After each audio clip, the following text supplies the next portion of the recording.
Hello， 各位亲爱的观众朋友们，大家好，感谢您收看09新一期的 DOTA 提高班。前段时间给自己放了个假，虽然说已经是离开了学生时代，但是曾经对暑假的这个冲动还是有的。希望能够在休息一下之后，能够给大家带来更好的视频。那么今天这部 DOTA 提高班。主角这个英雄是整个 DOTA 这款游戏里面，我个人认为最有魅力的一个英雄。不管是从他的定位、技能的设计，还有整个英雄的外形和操作感，都是非常具有魅力的一个英雄。Greetings, my lord. 不过这段时间呢，他也是非常受到争议。大家觉得这样一个英雄已经不太适合这个版本了。没错 ，BKB 的时间从稳定10秒改到了198765。包括现在非常多的这种 in-bar carry 的开发，还有现在各种各样的消耗流的打法，各种各样打法的出现。那么影魔这个英雄确实，我们看到。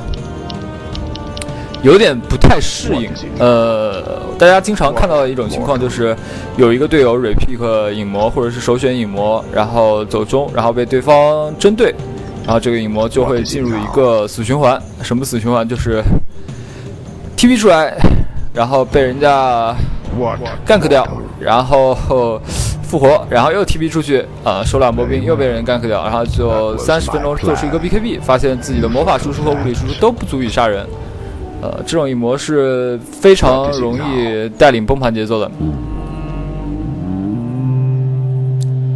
那么今天按照惯例，本来作为提高班肯定是要给大家先讲解一下的。不过由于影魔这个英雄大家应该是会比较熟悉，所以技能讲解的过程，而且包括之前我做过一部引刀的这个非常早的时候，大概去年1年多以前做过一部影魔的视频。所以这次直接给大家放2部第一视角。第一场是我跟小罗的一个开黑，大家可以看到对面是有一个非常有意思的现象。我本来以为这个随机到的凤凰很有可能一起升 R 来中路配合蝙蝠拿我的 FB， 因为凤凰这个英雄他一级的这个 R 是有很强的gank能力的，配合蝙蝠的这个燃油很容易拿到影魔的1血。结果没想到这个对面的凤凰叫 King 堂这位朋友，非常有素质的把凤凰蕊掉了。我觉得这个英雄还是过于霸了。这边是我跟小罗一个人黑，然后由于随到影魔，觉得他们应该会买机的，所以直接就853出门了。毕竟，好像我们这边这几个人有一个叫凤 F 的，也是一起玩过的一个朋友。为什么选择幽灵膝盖的出门？主要还是想前期在攻击力上面有一些优势，这样在补刀上面多一些信心。还有一种出法的话，前期如果853影魔的话，我不太推荐鞋子和瓶子，也不太推荐魔棒，还是推荐属性一点，因为前期如果你兵线卡得好，多补几个刀，这对于你前期来说是一个很大的帮助。影魔这个英雄前期还是要以稳重为主。好，大家看到我这边是吃一棵树，想打他一下。还没有跟我对打。到达3级的影魔跟蝙蝠对线的情况下，最好是炮他一下，因为这个时候蝙蝠是有击杀你的可能性的。如果他冲过来的时候却没有中你的引压，好，这边我是普攻一下，引压一下，再普攻一下，再引压一下，炮在他一个大红。最好保证他血量是不满的。这边这个引压没有压到。蝙蝠如果血量很满的冲上来的话，对影魔就会有一定的生命威胁。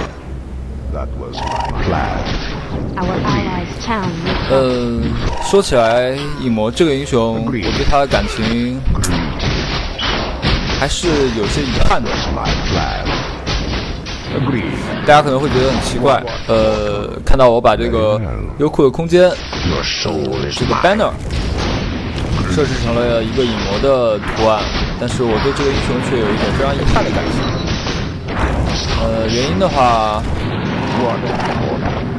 要从我最早开始加入 eHome 的职业俱乐部的时候开始。当时国内只有2家俱乐部，哎，我这里是非常尴尬，本来想买一双鞋子，但是刚才可能是 S 没点到，所以这个鞋子是没有买到。好在我吃到一个加速。这边由于有一些延迟的原因，感觉补兵不是很熟练。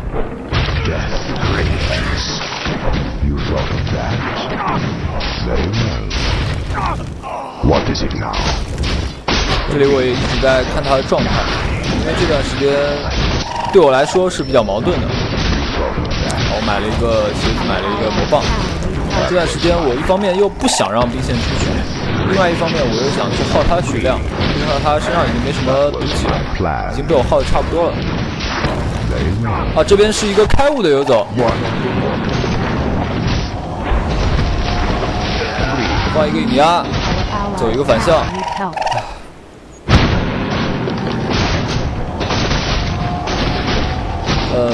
3减速，潮汐的海浪，蝙蝠的燃油，还有这个销售的龙卷风，这波我是没有能够挡得住。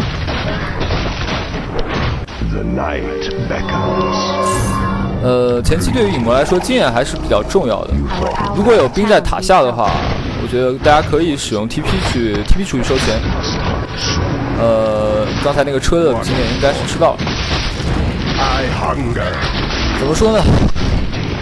在这个 eHome 俱乐部的时候呢，当时其实我去那边打，我在 AVNC 本来是打一个中单的，然后也是作为队长负责 BP。但是实际上那个时候我的 DOTA 的理解非常简单，就是我把中路的这个细节做得足够好，然后中单打得足够强势，这样子的话我在中路能够给队友打出优势，然后我又打的是一个 carry， 这样很容易在后期有一个装备的优势。当时我也只打2个英雄，一个是冥界亚龙，一个是影魔。但是08年加入eHome俱乐部之后呢，一方面是我们对阵 CNT 的时候，他们觉得我的影魔还是有一定的威胁，就经常会ban这个英雄。再加上出国的比赛，在最后的决赛阶段，我也没有能够使用这样一个英雄的机会，因为大家可能觉得暗木就 DC 的暗木保龙帝的一个幽鬼或者是龙骑士更加稳一些，所以当时没有能够把又开5，还好这里溜得快，而且我有7个魔棒，这边没有继续追了。前期2个雾也是对影魔来说威胁比较大。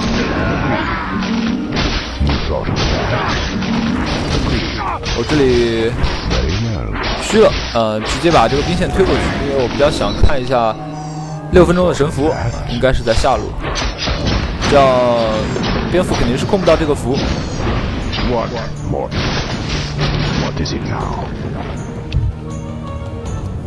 运气不错，吃到一个回复。前期影魔还是现在这个版本不要打得太激进比较好，除非你跟对手的水平有一定差距，否则的话还是以稳为主。先努力的去正反补，然后把兵线控制住，去增加自己的基本装。如果你不是很顺的话，可以考虑放弃出瓶子，直接走假腿、护腕这样的道具，来增加自己的反杀的可能性。一旦有队友过来给晕眩影魔是非常容易利用自己超高的魔法和物理的爆发力去杀人的。那么08年没有机会能够把影魔这个英雄打得特别的出彩，应该说没有太多的机会使用这个英雄。然后09年的时候自己建队，由于当时队伍里面主要打的也是一个3合体系吧，基本上所有的比赛如果有影魔的话，我都会一手给自己拿影魔。但是那个版本基本上还是以蛛丝马迹的一个 carry 为主要的核心，包括那个版本的影魔更多的是给对方的兵线和塔造成压力，然后利用一个 BKB 在正面的战场上，帮助队友去做一个中期的过渡，主要是这样一个定位。所以我们队里面的影魔也没有能够打出非常多的自己的特点来。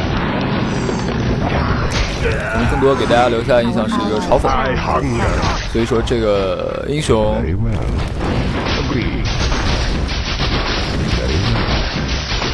觉得还是有一些遗憾。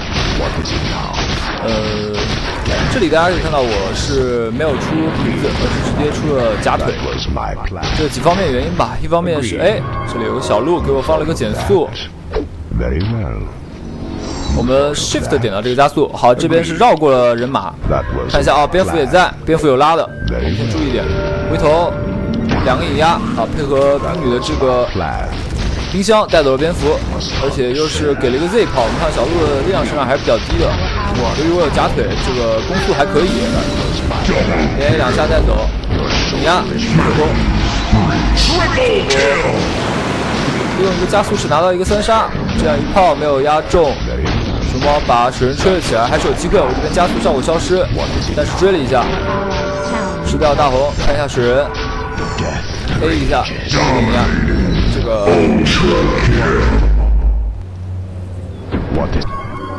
好，我们回头看一下这一波，因为对于影魔这样一个英雄来说的话，他操作是比较重要的。我们看一下这波我的一个考虑，我先吃了加速以后是 Shift 点到左边，这样的话中间不会有停留。然后我没有考虑直接去压这个小路，是因为还是要把对手看清楚。然后这边冰女是帮我控制了一下蝙蝠，那我也是恰好调整到一个角度，直接放出了2个引压，这样子直接带走了蝙蝠之后，我们利用这个假腿的加攻速的效果是追杀掉小鹿，而另外一方面的话，熊猫也是刚好到来，所以说这个潮汐也是收入囊中。这波其实还是挺弄巧成活的，我们回头来看的话会发现，这边我是踢了大红，回头想杀这个水人，这一炮没有 S 掉，但是加速效果已经消失，这边第2炮压中，是魔棒。斜直立腿 ，OK， 这个4炮是可以带走。这一波击杀的话，主要还是建立在前期能够把这个假腿做出来。所以说前期大家如果影魔，两方面给大家的提示吧。一方面就是你在使用影魔的时候，如果前期不顺，那么你尽量的去出一些撑自己属性的装备，比如说大魔棒，比如说假腿，这些都是可以给你自己增加一些反杀的可能性的。另外一方面就是大家在吃到加速或者是去参战的时候，一定要看清楚对方对你有威胁的人的位置。像刚才如果要是被这个蝙蝠拉住的话，那基本上后续所有的剧情都没有了。我们刚才也是非常侥幸，我估计那个蝙蝠可能是刚刚烧完野，所以他的这个烧在 CD， 所以导致他没有开出烧，被这个冰女冰箱捆住，然后被我2个引压直接秒掉了。而且再加上他们的小鹿潮汐都没有什么硬控，潮汐只有5级，所以说非常巧的一波4杀。这也是大家觉得影魔这个英雄非常有魅力的地方，他的爆发力确实很高，他前期的物理输出和魔法输出的成长都非常快。那么如何能够用好这些爆发力，在对方不能控制你、不能激活对你的生命构成威胁的时候，尽可能的去输出，杀掉对方的落单英雄。这里我们又是看到这个 Warlock 是吃了一个隐身，所以我在这边是卖一下。已经看得非常清楚了，看到这个蝙蝠和潮汐要过来对我有想法，那我也是不用引压收兵。那么大家刚才如果要是使用引压去收兵的话，那这一波的双杀又是会错过。那么有些时候确实是要影魔用影魔的话，还是要有一些想象力，因为它的很多的引压的设计，包括走位，都是需要你有一个很大胆的想象力去使用的。这样前期通过一个双杀，再加上这波是吃到2个助攻，这样这一局前期我就非常顺了。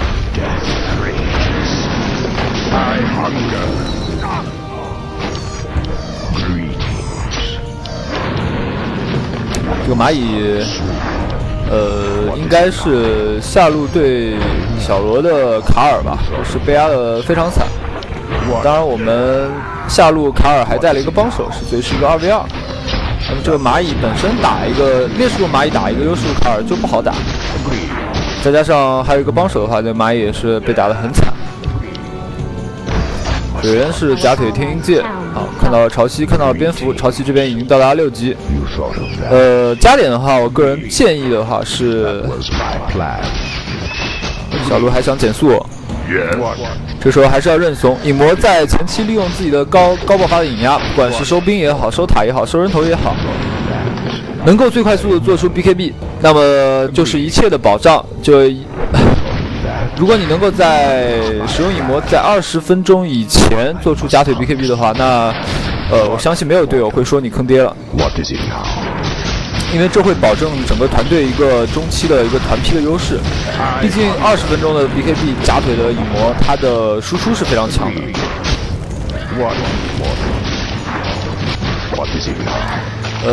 刚才那2波的击杀，再加上现在我是比较猥琐的去收这个中路的兵线，因为我们上路也有人，下路也有人，所以我尽可能猥琐去收中路的兵线。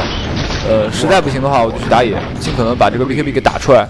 一旦 BKB 打出来的话，这个局势就非常的稳了。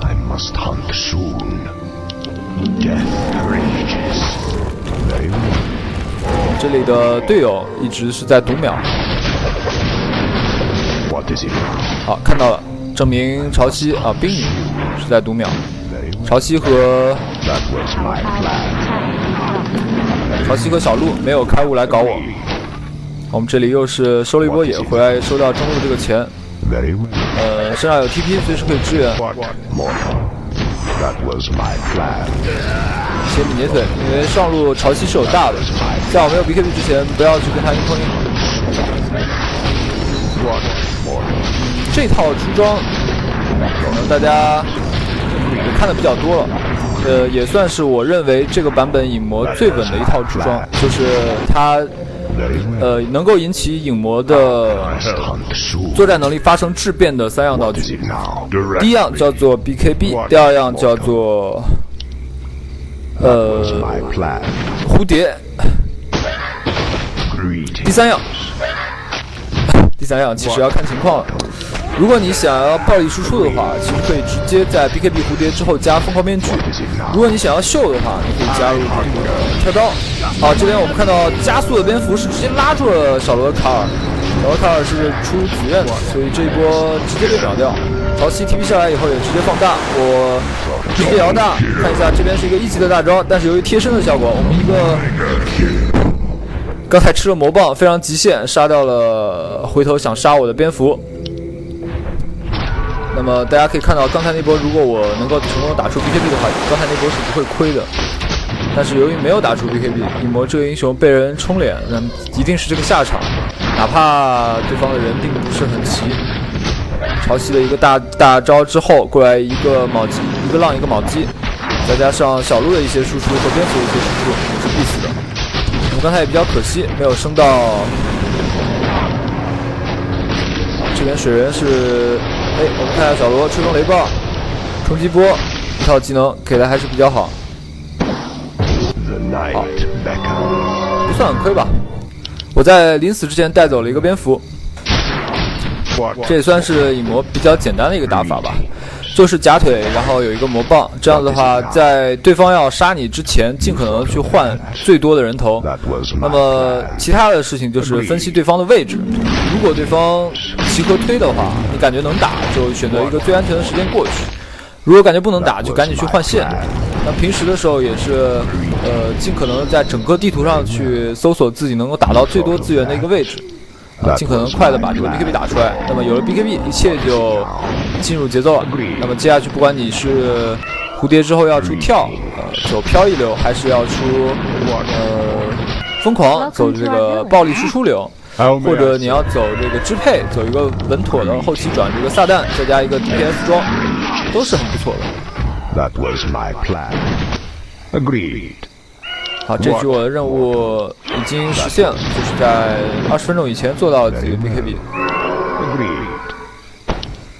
同时因为我没有瓶子，所以也是带出了一个小净化和血瓶，把自己的状态补满，来打自己比较强势的这一波。我们看到小罗也是比较肥，做出了相位加紫苑，于是下路，大家对我们比较有信心啊，给的资源也比较好。这些就853出门，然后小罗的话也是带一个保镖优势路，他们两个都比较肥。那这局的话是比较好打，大家可以看到，通过我前面的一个4杀，再加上一个双杀。在一个比较早的时间做出 BKB， 对方比较难以抗衡。看这边小鹿落单了，先一个 X 炮，攻一个 C 炮，好被熊猫的套踩。熊猫，我们看乔西是贴身给了我一个大，这样的话他可能是不知道我拿到了 BKB， 正好我是瞬间打开一个 BKB， 杀到乔西，歇一下引压，杀到水人，没有问题。这个就是出了 BKB 以后一个比较简单的做法。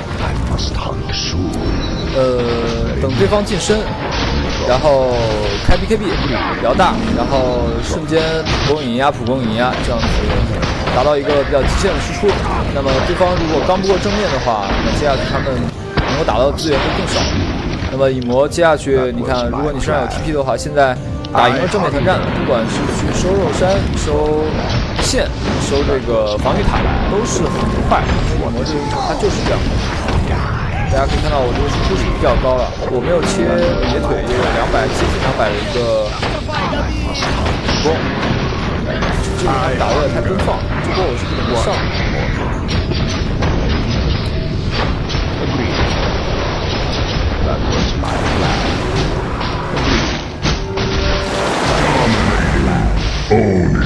对方还是比较顽强，小罗买活。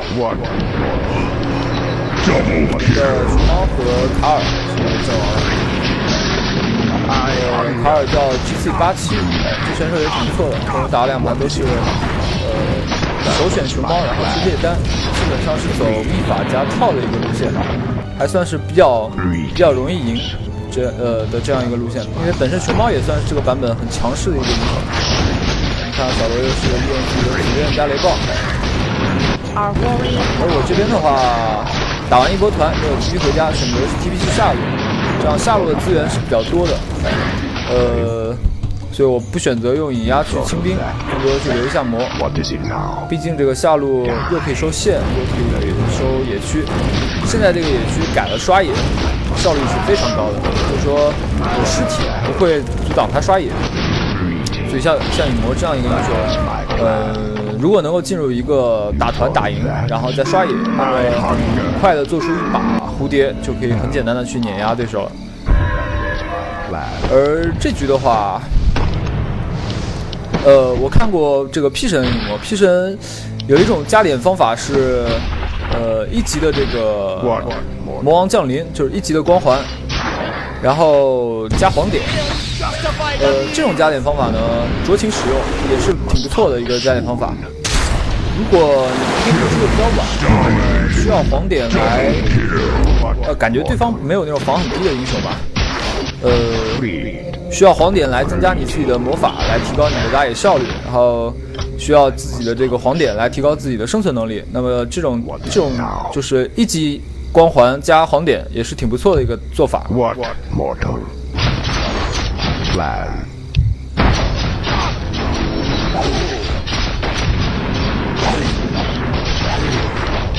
蝙蝠又有个加速。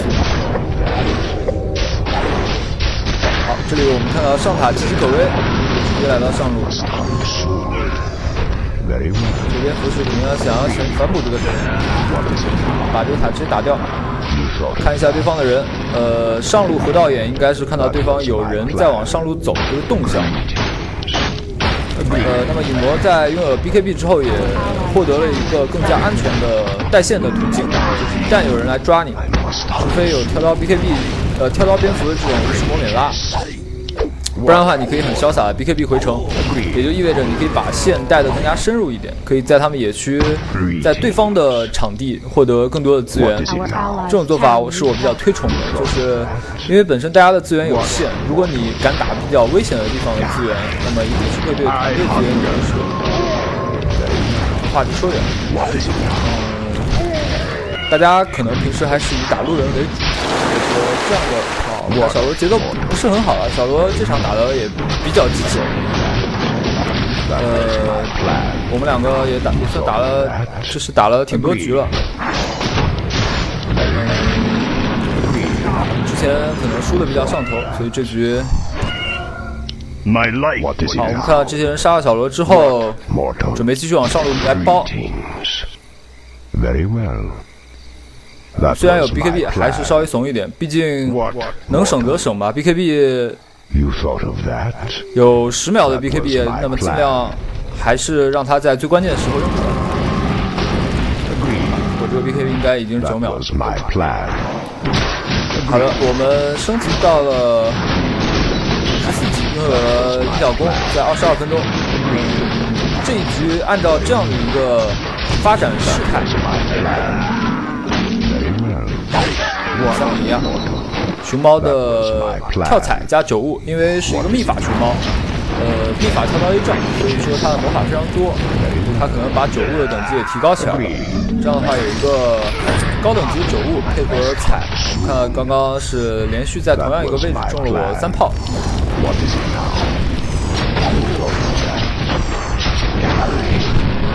补一下这个塔，很快的做出自己的蝴蝶。小罗被对方跳到蝙蝠小号针对了一下，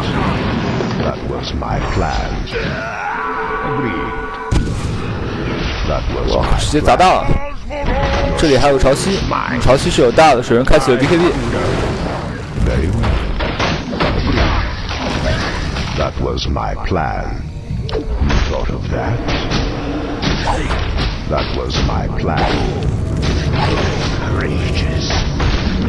我们刚刚可以看到影魔的爆发力非常强，配合一个地狱火的，应该是火焰拳吧，这边差一点就把小鹿秒掉。哦，这边是有一个误判，没有看清楚这个潮汐是谁的。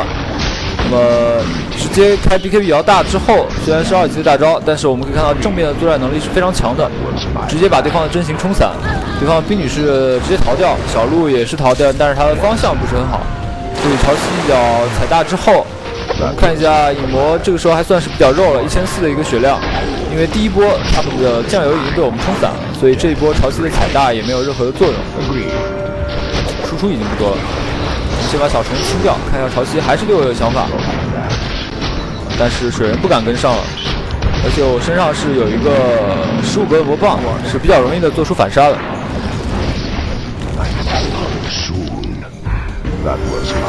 好，升到了16级，拥有了3级的大招，那么这局蝴蝶也成功到手，基本上是可以完成一个碾压了。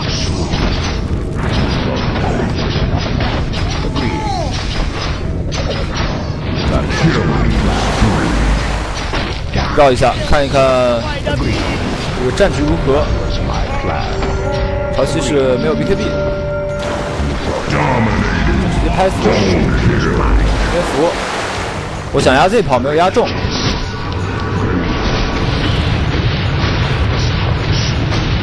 们直接在对方的泉水里买到蝴蝶。而且是顺手拿到一个吸血。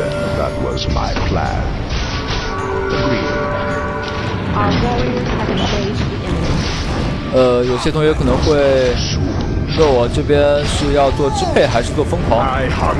其实稳一点打的话是做支配比较好，因为后期可以转散弹。但是其实出疯狂也确实真的非常不错。大家可以看到 A 蚂蚁非常疼，2个一压带走蚂蚁。我们这里是开 BKB 摇大，然后吃了魔棒，回头想杀，但是这里细心的同学应该能看到，刚才是中了蚂蚁的蝗虫，而且时间比较久，所以刚才防御力是被减得非常低。好，那这局其实比赛进行到这里也失去了悬念吧。作为一个有 BKB 和蝴蝶的影魔，在正面的物理输出和魔法输出上面，应该是再一次的上了一个很大的台阶。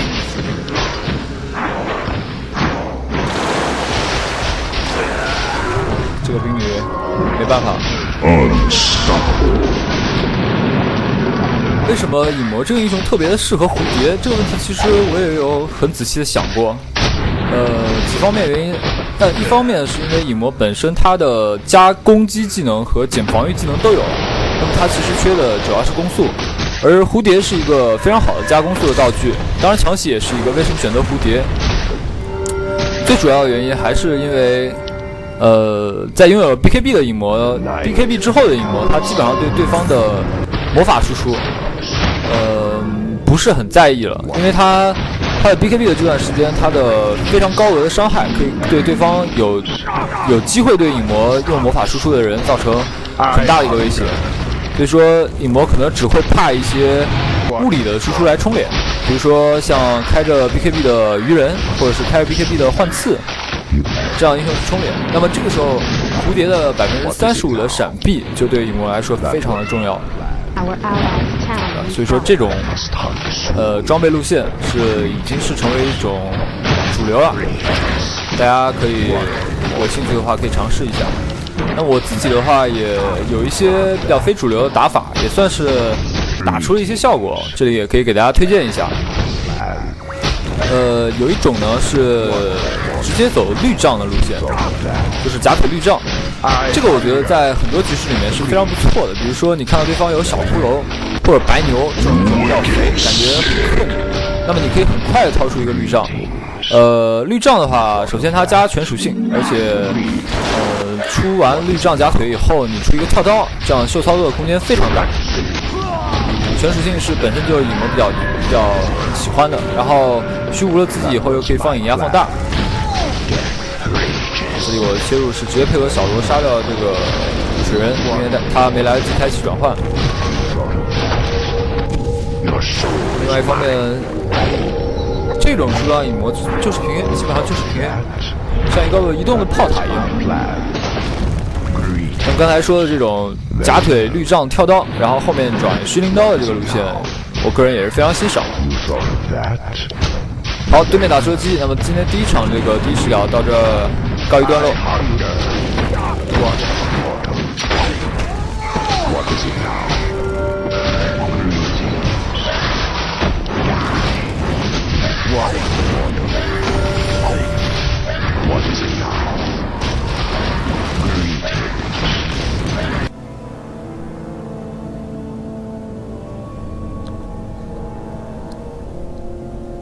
好的，这边是上一部视频跟大家讲过的，15个 DOTA 2激活码的幸运的获奖观众。那么大家没有抽到奖没有关系，我们会在我这边还是会有一些激活码，因为上次问 S-Frog 要了一些，会在20号晚上和21号晚上于 xm.PLU.cn 这个网站的龙将的这个游戏里面，20号和21号2个晚上，在他的新服晚上7点钟会问大家一些问题，来抽取第一个答对的观众是一些有关 DOTA 的问题，来送出这个 DOTA 2的激活码。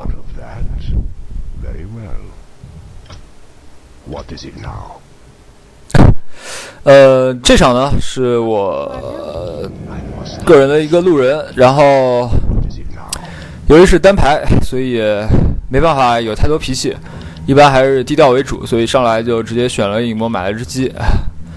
不过这里非常尴尬，有一个队友帮我学了一个影压，大家都知道影魔这个英雄一级学影压不是特别理想，一般来说大部分影魔，基本上所有的影魔都会在一级选择收灵魂这个技能。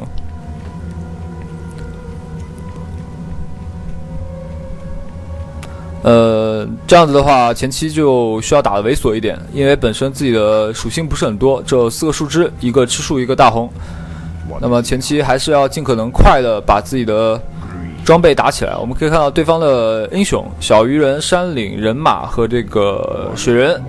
那大家看到这个英雄组合，就可以很果断的想起一个装备 BKB， 没错。还是 BKB。那对方这个阵容魔法输出比较多，基本上我刚刚说的4个人都是魔法输出为主，包括水人前期也是以魔法输出为主，包括小鱼人。如果看到一些冲脸的话，你可以想到我的这个第二套方案，是吧？就是假腿绿杖跳刀的这个路线。那大家有人会问有没有这个非常暴力的第三套方案？在我第一步啊，这个还好，这场卡宾卡的又是不错，不然一定又悲剧了。这里是个护岸出门的山岭和一个在下路蹲加速的人马，这两个英雄对我前期的杀伤力还是比较大的。山岭这个英雄打影魔中路，如果影魔控制不好的话，是比较容易打崩。因为山岭切近身比蝙蝠切近身更加快一点，感觉更加生猛一点。由于看到这个人马是个加速，所以我也时时刻刻都在注意小地图。一旦它消失，我就要怂塔。好，终于是放弃了我。好在我前期这个兵卡的不错。刚才一个 S 没有 S 到这个兵，挺奇怪的。说到这个第三套路线，前面两套都是属于比较经典的，那第三套路线就推荐大家使用飞鞋吧，因为飞鞋这个道具有一些局势还是可以使用的，比如说你前期出一些属性装，然后出飞鞋，然后看情况补跳补 BKB 都是一种做法。好，这里非常尴尬，是想要加点了，没有点到。好，迅速转身压出一炮，这种感觉还是不错的。哦，这小伙运气可以，把我丢回去了。茫茫人海之中居然选中了我，两个引压可以有机会带走他。刚才回头回的有点慢，估计也带不走，他毕竟是一个护腕出门的。前期的补刀2分钟5-2不是很理想，而且用掉大红，455。好，这样的话，我们刚才调查了一下山岭的血量，发现他是没有蓝的，而队友发信号是告诉我，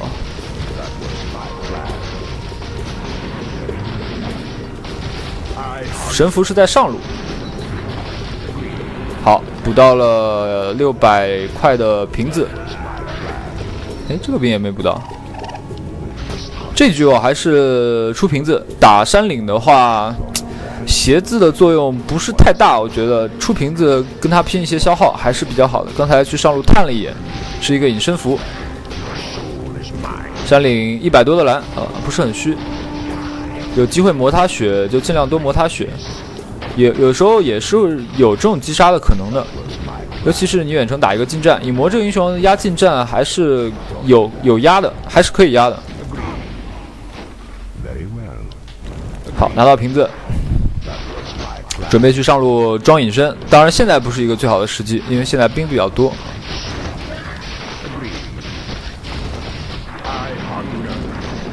这炮是压到了人，没有压到兵。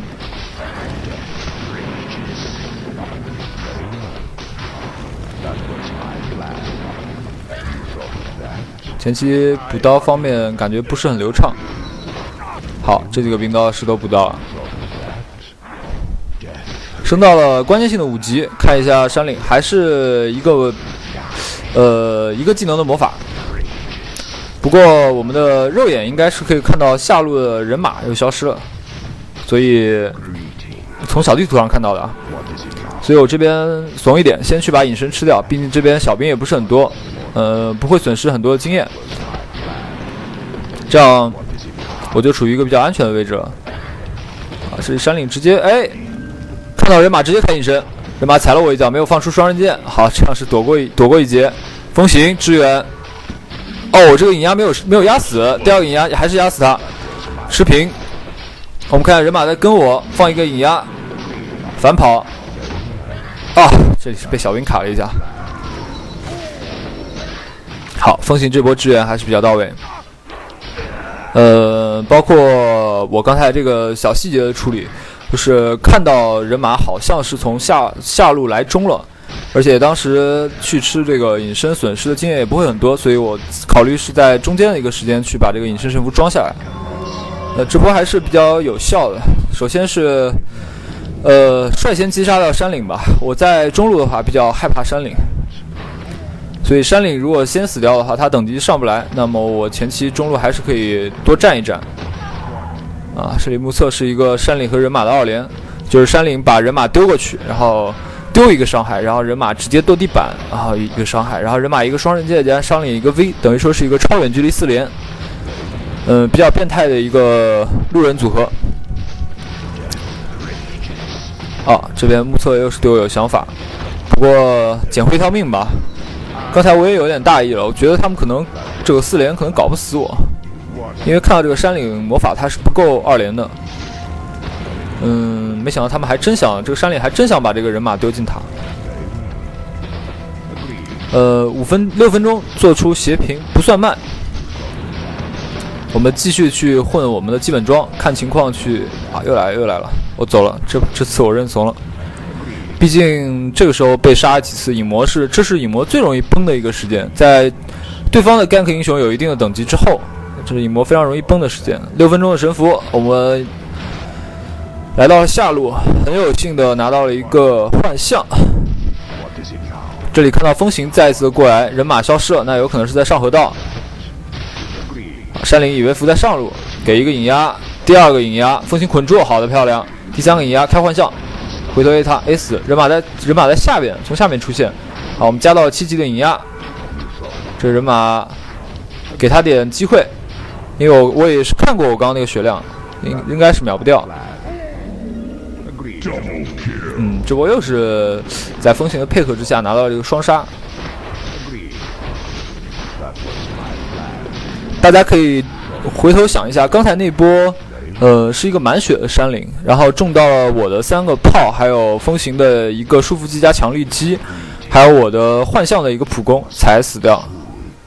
但是前期能够击杀一个 solo 的满血的山岭也是很不容易的一件事情。所以影魔这个英雄他的爆发力是足够强的，只要你有想象力有操作，他是可以完成很多很阴霸的动作的。这里有个小细节，大家不知道刚刚有没有注意。我回家之后呢，是买了2张 TP， 但是没有买这个，没有直接飞出去。这也是作为比较稳妥的一个做法吧。你如果，我是不太建议大家，就是看到兵不是很多，或者是有一个队友已经在塔下收钱了，这时候你马上复活了就 TP 出去，不太建议大家这样做。好，我们这边是看到了一个机会。一个 C 炮带走人马 ，Z 炮 X 炮，风行一个强力击，走上来，我有假腿没有问题，这山里没把我丢回去，又是一个双杀。这波这个机会还是要卡的，就是说你如果直接，这边风行药水，你如果直接就是使用 TP 出去收钱，在我看来是一个非常不理智的做法。尤其是局势不是很优势，而塔下的兵经验不是很多，又或者你的队友已经在塔下了，这个时候你用一个 TP 去把他赶走，这是一个非常不礼貌的做法。我个人不太推荐大家这样去做。像刚刚大家就可以看到，如果我早一点 TP 出去的话，刚刚那个双杀又没有了。好，这场前期虽然说有人帮我加错技能，虽然说是自己买的机，但是开局还是不错的，有5个人头入账，现在是有假腿加1400。正常来说，一般性的玩家如果在使用影魔的时候，可以在8分钟的时候做出假腿、魔棒和 TP， 我觉得一个中单影魔就已经算合格了。这时候第一个夜晚，如果河道有符或者高地有符，你就可以打得很顺，就不会崩盘。像我这样的话已经属于特别顺了，就是有假腿魔棒，还有我们看到这边是做了一个大魔棒，然后还有1400，再买一个斧头，这样的话我就算切智力腿也有1000以上的血。我准备下去挑战一下这个无解肥的水人，刚才看他是没魔的，现在看到他已经做出了坚韧球，也是有魔了。2炮都压到了，耗一下他血量。这场比赛应该说中路已经打出优势了，那么下路现在唯一要处理的就是他们下路这个无解肥的点了。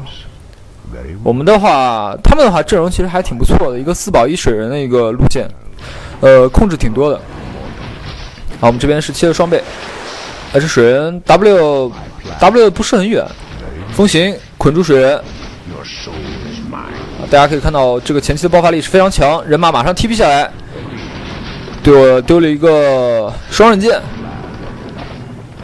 但是由于我跑的还是比较快，这边人马想溜，看到火女，直接2个压，我就知道这个人马要往这边绕，火女直接给我丢了地，火女要踢我，估计我这边是直接摇大把这个火女箭射死，另外一方面也是小鱼人要过来，所以我直接摇大来恐吓他一下。毕竟小鱼人中我一个吃满的大，再加上一个 Z 炮，还是很伤的。前期到10级的影魔拥有1000滴血，还是有很多操作可以做。这边 Coco 很给力，好，还好我是钻树林 TP， 不然的话这个山岭丢一个石头我就死了。刚才这波又是比较赚啊，首先是打破了对方的水人的无解肥的节奏。我们看到水人虽然是刚刚被击杀了一次，但是还是比较肥的，有假腿、坚韧球和这个圣殿。另外一方面的话，我没死，经济在11分钟的时候再一次的多了1000块。这个对于我来说，我已经接近一个无解肥了。就这个速度的话，就已经算是一个非常肥的影魔了。能够在15分钟做出 BKB 的话，这个影魔就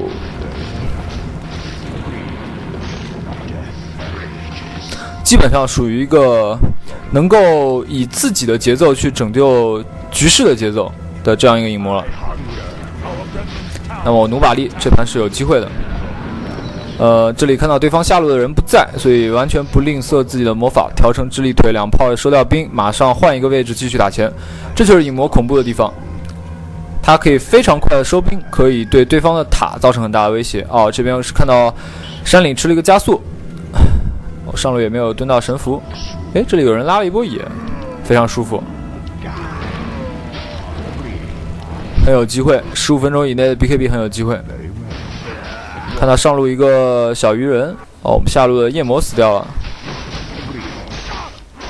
好，这两个朋友都没有 TP 的，看一下是收野呢，还是上路拿他们2个人肯定没办法。下路的话，水人红血。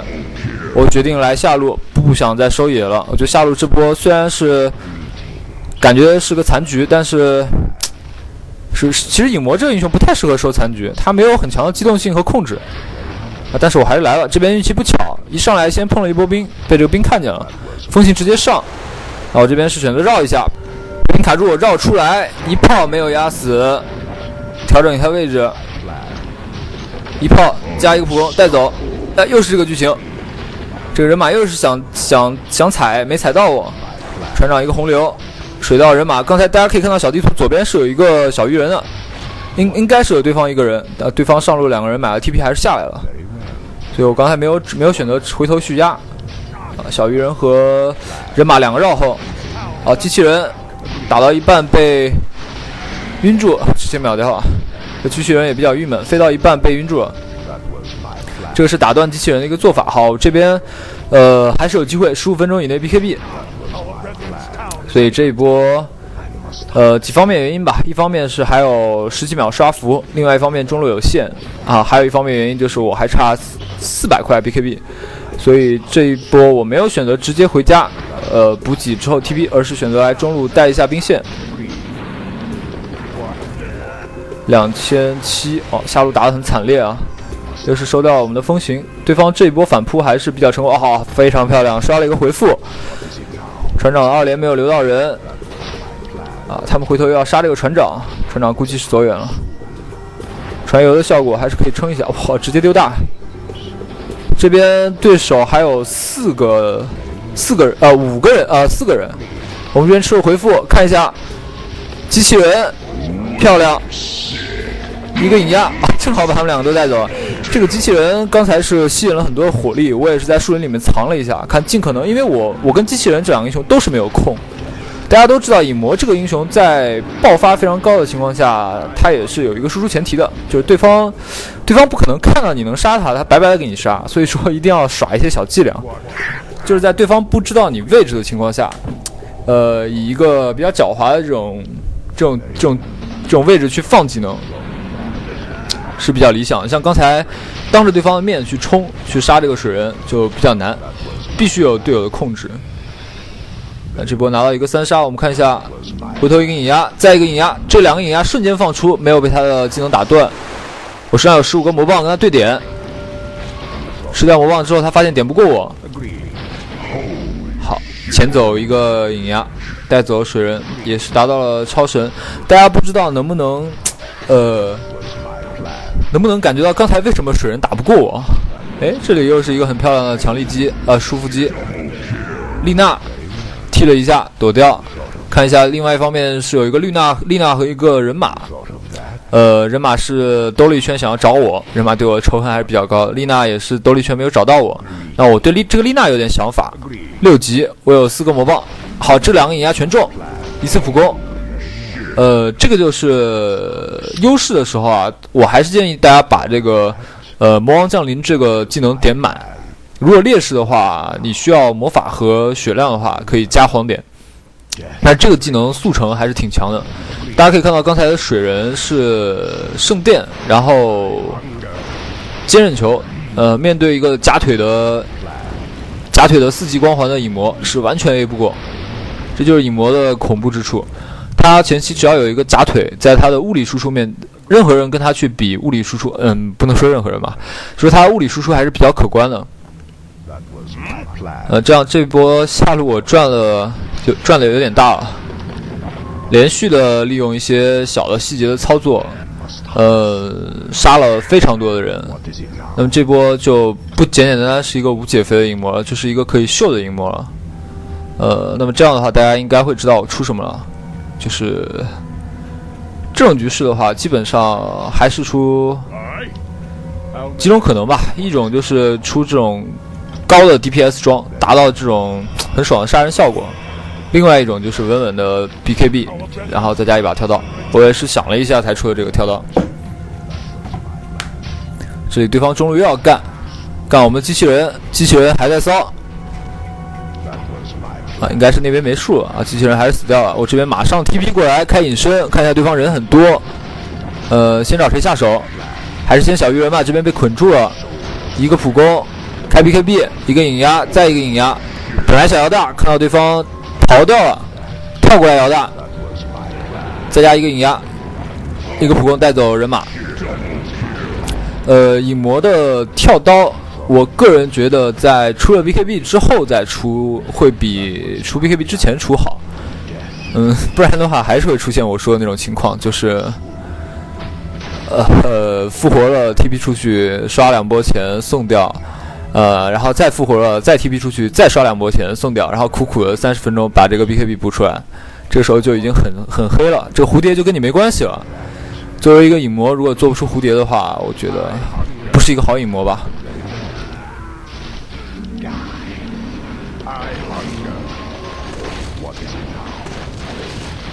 这波野怪影魔是非常喜欢的。好，这样的话，作为一个非常肥的影魔，就只用考虑自己的蝴蝶的出炉，也不用太仔细的去分析局势，就只要你保证自己的蝴蝶出炉的时间是不要受到干扰的，那基本上这个局势就是稳的。因为影魔的蝴蝶还是算是一个质的飞跃吧，就跟幽鬼的辉耀概念差不多。前提是你有 BKB。是对方中了5个人，我们稍微骚一下，看看队友来不来。丢了个水人过来，我也比较怂，直接开了 BKB。我这个 BKB 时间还是比较久的，直接回头打。身上还有一个双倍，小鱼人怂了，队友也到了，队友非常猥琐的开了一个塔防，我们吃掉双倍，看一下怎么打。小鱼人想跳走，跳到机器人身上，普攻非常伤。我们看这波我是没有 BKB 没有大，看一下这波怎么打。船长丢了水，丢了船。那这波肯定要上了，选择一个角度，我们看丽娜想踢我没有踢到，因为我这个输出的角度还是比较好的，先跳过去杀掉了人马，又是很高的一个输出带走了山岭，应该还有一个丽娜，跳过来摇大果然丽娜，这个时候丽娜她没有反应过来，就是她突然看到一个影魔跳过来，她不可能就是反应很快的把这个影魔踢住。一般来说是这种突发状况，他是来不及反应，所以他第一反应是撤。那么影魔这个大招是比较难逃掉的。刚才可能在释放上面还不够完美，如果真的是完美的话，跳过去直接摇大，这种无缝连接，我觉得还是比较具有杀伤力的。啊，这边小鱼人跳到我身上，这么多人跳到我身上，开 BKB， 影魔开 BKB 有一种挣脱的感觉，这边跳过来，复活了。啊，我是被丽娜的一个龙破斩杀掉了，应该是叫龙破斩吧。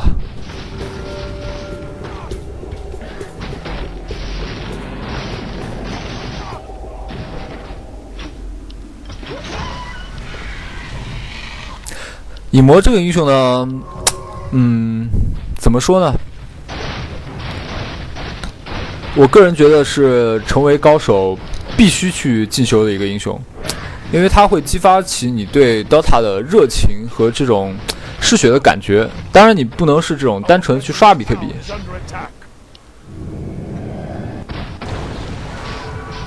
哎，怎么好像局势瞬间，我好像还不能这样阵亡。夜魔满活 ，TP 下，两个战鼓的一个夜魔，一个风行啊，风行是在下路是被包了。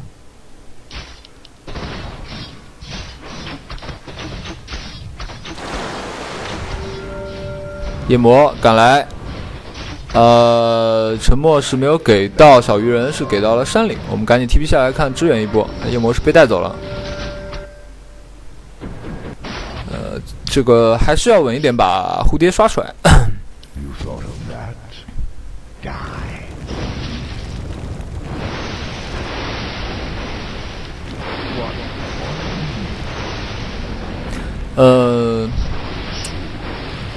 影魔这个英雄呢，刚才也是说了 ，BKB 和蝴蝶是他的两个非常核心的装备。那么他也是利用这两个道具去做一个最好的输出。但是它其实最关键的还是有很多可以提高的这种操作的细节，比如说影压与影压之间的时间间隔。我在我的第一部视频里面应该给大家讲过，如何能够放出完美3连压，就是最短的一个时间间隔的影压。这个大家如果要是延迟比较少的话，会有一种感觉，就是你能感觉出来你放影压和影压之间是不是完美的。当然也有一种非常老土的做法，叫 ZZ 叉叉叉 C， 就是你按照这个顺序去很快的去打击，就可以放出比较完美的3连压。这边我没有去支援，因为觉得对方可能会怂，所以我就先补灵魂了。看了一下刚才局势，也需要我稍微稳一点，所以就刷一下。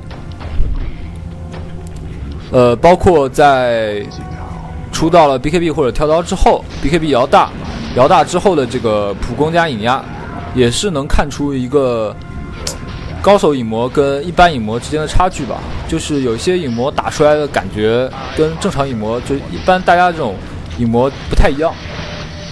这个当然也对网络有一定的要求，它就是能够做到无缝的去连接。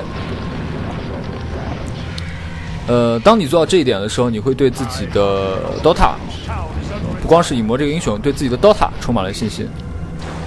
好，这边是一个水到2个人，所以我直接 BKB 跳大啊，秒掉了山岭。普攻这个 OK， 一个普攻加一个影压，这也是比较远的一个距离带走了丽娜。回头看一下，这边还有一个人马，没有问题 ，A 死。还有个水人啊，水人又是波短，他想杀死这个风行啊，杀掉了。2个普攻，一个影压带走水人。这波我好像跳了好几次啊，跳了2次应该是。跳刀这个道具还是有一定作用，5300，马上就可以做出自己的。诶，这小鱼人跳歪了，不然没准刚刚我还真死了。跳歪了，刚刚的船长洪流可能能救我一下。这个就是影魔非常尴尬的地方，大家可以看到这么大优势的一个影魔，面对一个小鱼人都有这种死亡的可能。没有大招的护体，没有 BKB 的护体。还是稳一点吧，把蝴蝶做出来。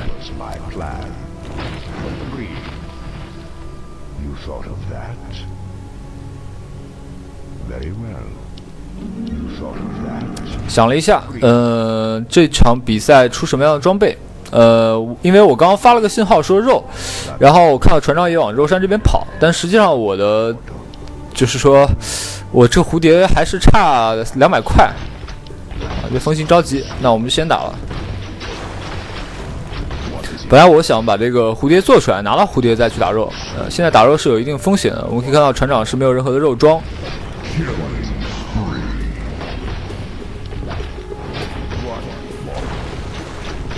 这船长打得很奉献啊，扛得非常惨。本来说是想把这个盾给船长的。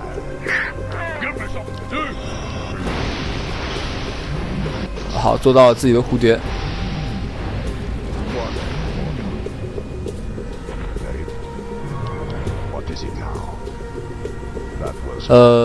看一下26分钟的神符，上路回复，运气非常好啊。上路对方在交战，不过这波我没有太大兴趣。一个是买 TP 的话，我要卖掉这个瓶子；另外一个是，其实我还有一种选择，就直接在下路逼他们。这样子的话也算是一个不错的选择。我刚出到蝴蝶，我一个人去带下的话，拆的速度可能比他们一起在上路的速度还要快，所以我这波选择直接带下。不行，感觉这个 PK 还是要打起来。我的这个速度，算了，还是来下吧。大家可以看到我刚刚那个释放，如果能够再完美一点，我也不知道这突然会出现一个水人啊。如果释放能够完美一点，出现这个 A 加引压再加 A 再加引压的一个完美的操作。这个大家可能会觉得奇怪，我为什么一直提完美？因为普通攻击它是有前摇和后摇的，那这个完美主要是要去用这个技能的释放去 cancel 掉你普通攻击的后摇，然后再用普通攻击的释放去 cancel 掉你技能的后摇。cancel 就是取消啊，就是打拳皇非常常用的一个指令。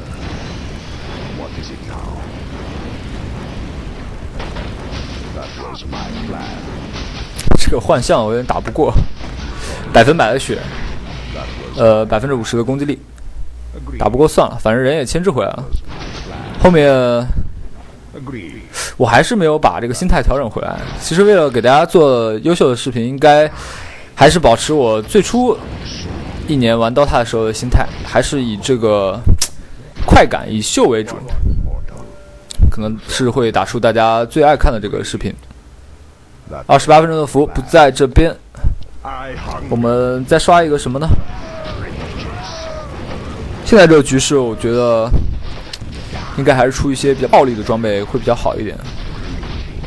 毕竟有一个 BKB 和蝴蝶作为铺垫，不管转什么都很舒服。比如说，疯狂加双刀，或者是。或者这个时候其实出个强袭也不错，蝴蝶强袭或者虚灵或者这个金箍棒大炮，都是很不错的选择。我们看对面又在上路打起来了，我跟这个水人玩来玩去的好像没什么意思，而且没有出支配，我也没有很多的补给，因为我玩影魔，怎么说呢？我比较喜欢影魔这个弹道，但是出了吸血以后，它这个真的不太好看。出了蝴蝶以后，这种打人的感觉我非常喜欢。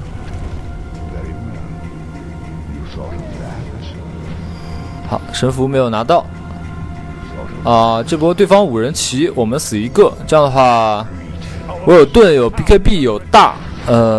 这波提前帮我直接开启 BKB， 他们的动作稍微慢了一点，山岭和人马的运动不是顺放，我直接跳过来3连压，应该是3连压全中，打到了山岭。又是一个普攻带走了人马。这波虽然是4打5，但是大家可以看到一个 BKB 加蝴蝶的影魔在正面战场的恐怖之处。水人一个波 TP，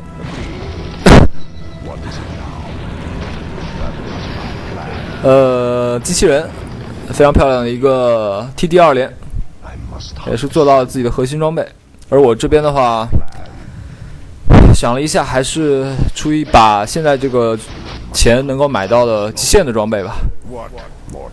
之前也跟大家讲过，就是我这个人比较喜欢，就是一次性把钱都花光，这样的话会到达一个装备的爆发点，就临界点。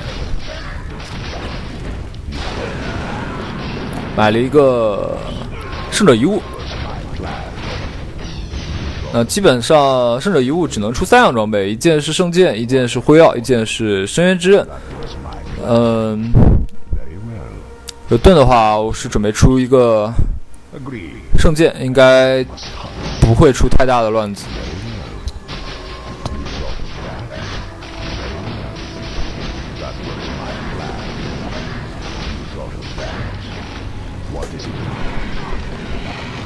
没有血量还是比较怂的，毕竟要秀还是有一个前提，那就是最好有一个。好，调查一下，发现夜魔是有影之灵龛的，给我加一个。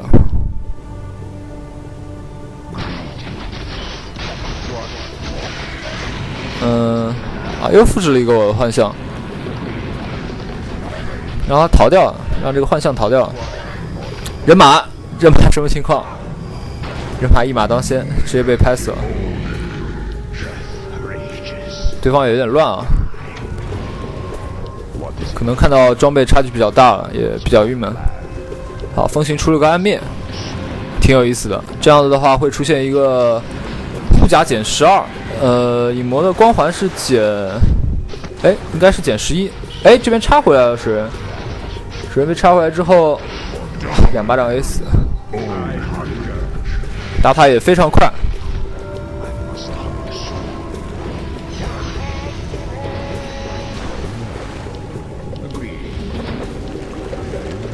这里我是没想到这个船长把小鱼人打起来了。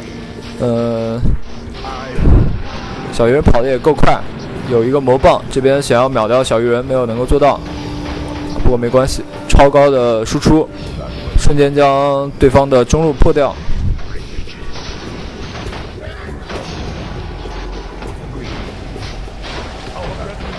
看一下残局是不是我来收。